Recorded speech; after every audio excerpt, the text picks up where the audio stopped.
Salut tout le monde et bienvenue pour un nouveau tutoriel dédié à RenPy et aujourd'hui on s'attaque aux variables. C'est parti. Donc on va commencer notre petit projet du jour par définir le nom du personnage par nous-mêmes. C'est parti. Alors, le jeu commence ici, label start. On va commencer par initier des variables. Pour initier une variable c'est simple, on met le signe $, et ensuite on indique le nom de la variable. On ajoute le signe espace et on donne une valeur à notre variable. Si c'est du texte, on écrit la variable entre guillemets. Si c'est un booléen, donc ça veut dire que la variable sera soit false, soit true, vrai ou faux. Et enfin, on a les variables de type entier où on met une valeur numérique. Ici, il n'y aura pas de guillemets.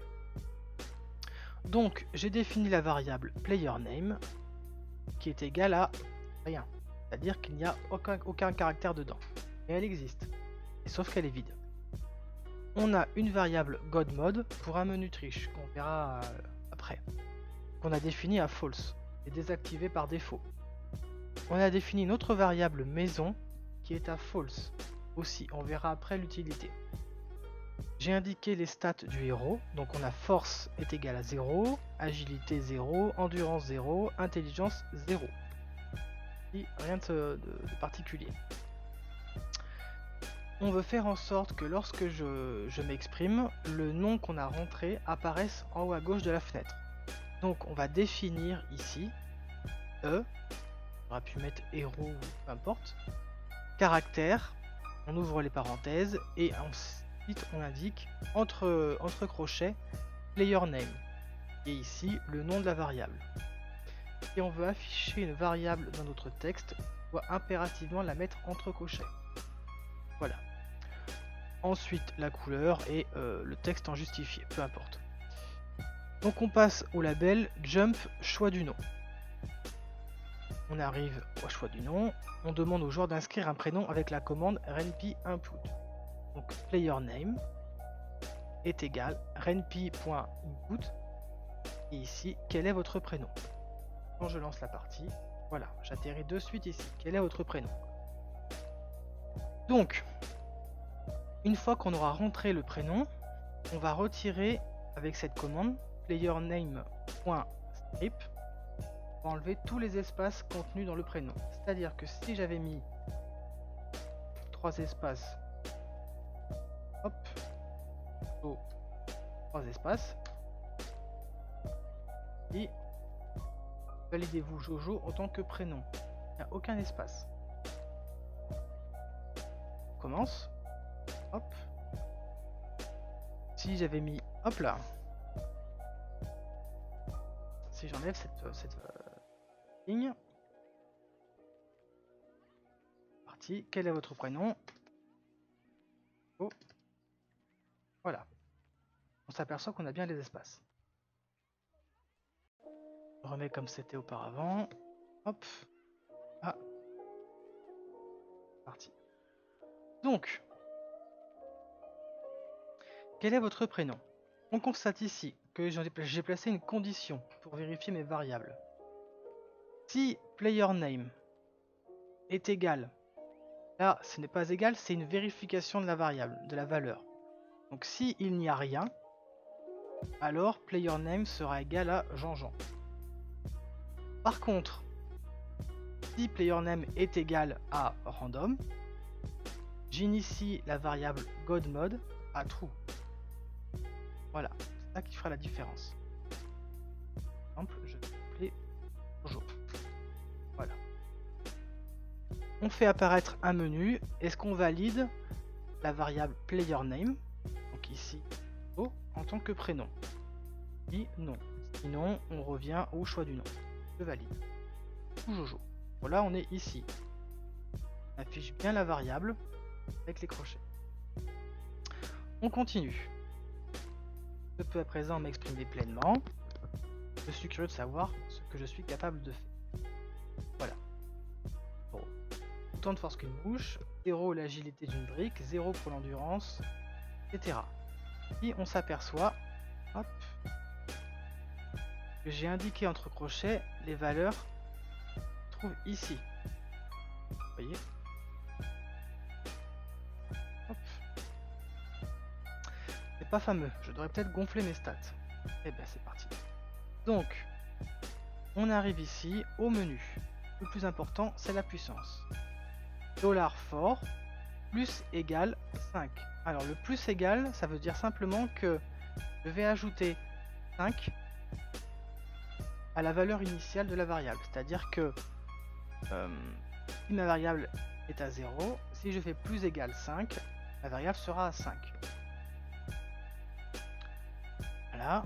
Si j'avais mis moins égal, la variable sera été à moins 5. Simplement. Hein?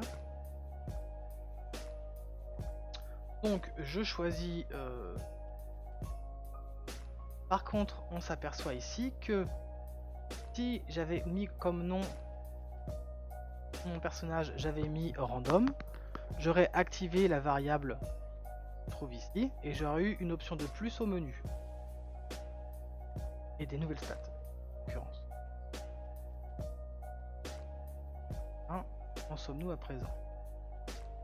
Ici, une vérification des variables.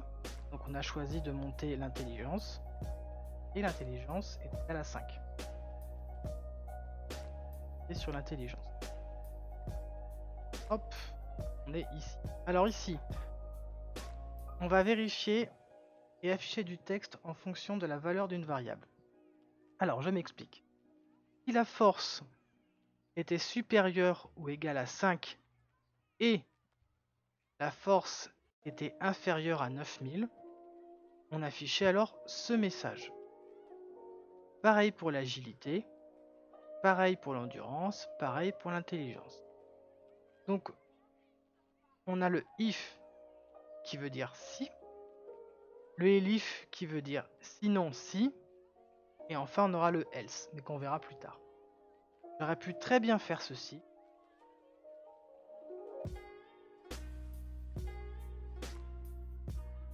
Pour le même résultat. Après, peu importe la manière, il n'y a que le résultat qui compte. Ça fonctionne très bien des deux façons. Hop, hop, hop. Voilà. Mais j'aurais pu faire en sorte, par exemple, que si la force...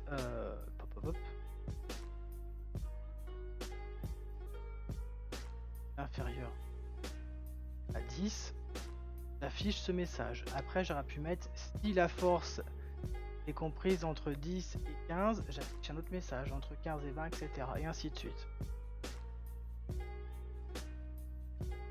Voilà.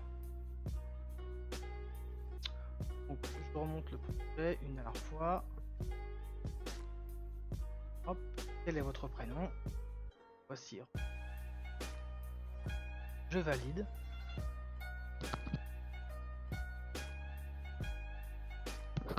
Excusez-moi.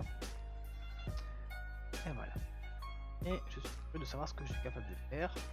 Là, tout à 0. On gonfle les stats. Et on a... Voilà. À présent, en force, je suis à 9000. Agilité 9000. Endurance, etc. Et j'ai le message du tricheur. Bien. Pour essayer d'exploiter pleinement la puissance un peu des variables dans RenPy, je vais essayer d'illustrer par une image map. Ici, hop. Alors, une fois que j'ai passé tout le texte, j'arrive sur le label ma carte. Le label ma carte affiche un screen. Image map. Que voici. Vous voyez ici que cette zone-là est verrouillée avec un image bouton. Et j'ai fait en sorte que ça soit accessible via une variable. C'est-à-dire que si la variable maison égale à false, alors j'affiche la maison en mode verrouillé. Simplement. Si je clique dessus, j'ai un jump sur maison verrouillée. Et hop, je n'avais pas encore débloqué cette zone. La variable maison est à false. Je peux y accéder maintenant. Hop, hop, hop. Et là, voilà.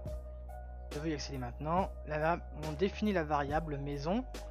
Voici à true. Je réaffiche l'image map. Et du coup, on passe dans cette condition. Si la variable n'est pas à false, c'est forcément un true. Ou si c'est à true, j'affiche l'autre image. Si on a accès à la zone. La variable maison est bien à true. Voilà. Là, je la repasse à false. C'est tout pour les variables. J'espère que ça vous aura été utile. Après, on peut les décliner à l'infini. À vous de voir ce que vous voulez en faire. C'est tout pour aujourd'hui. À la prochaine.